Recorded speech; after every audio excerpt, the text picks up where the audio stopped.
I'm an assistant counsellor coming to 20 years. One of our major roles actually assists client managing issue and difficulty that impact their life, especially sudden change. For example, people who lost someone they love, experience grief, or someone who go into a transition into a new job, they get worry and anxiety, or people find difficult to managing their anger. So any form of issue that they're finding difficult and cope in their daily life, that's where I'll come in as a counsellor to assist them. As a counsellor also, I'll provide counselling-related assessment, but very much I would say it's like a career assessment, especially those who wanted to be very clear in terms of that direction of career.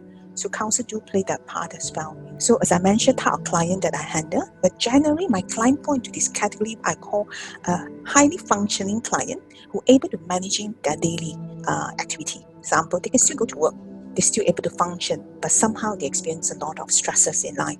So my role will be to guide them how to managing this worry and anxiety. But this is in case my client are still highly functioning and they're still able to working very closely with me, looking into what are the strategy to help them.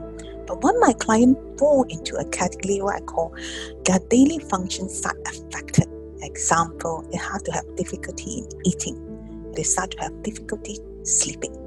They always need to sleep 2 hours or 3 hours and have been prolonged for a few months. So therefore, you start to see a drastic change and you start to see client can't function very well, and that's where I will tap into my peer, a clinical psychologist, a psychiatrist to assist me. And one aspect that I find really difficult to define it, but it's a need that I would say a drastic increase of mental health cases. So I do see new additional roles among counsellors now will be managing crisis. Example, counsellor who serve in colleges, university, often one of the very common work they had to do is managing crisis, because students can be experiencing crisis, can be due to many reasons. It can be due to the loss of someone's loved one, it can be due to become very stressed into academic, and therefore they have to manage crisis and preventing action of students who may attempt suicide. Ideally, we should have more social worker and crisis worker to assist in that. Fortunately, in Malaysia, we are still very much lacking people who are trained in crisis work. And another aspect that I find it very important for me to place the role as counsellor is to create that safe bridge between me able to referring my cases to people who needed special care.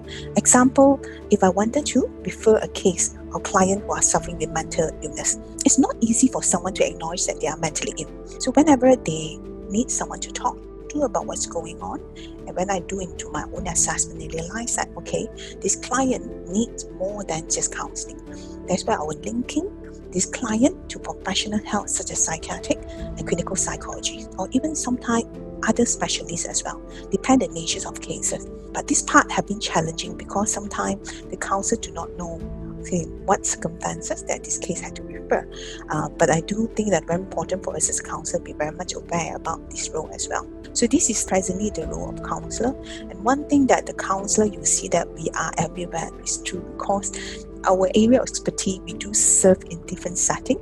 Yeah, we serve in school, we serve in university, colleges, company, even human resources. But that is where the trainings of counsellor, they equip skill to able to serve a general public.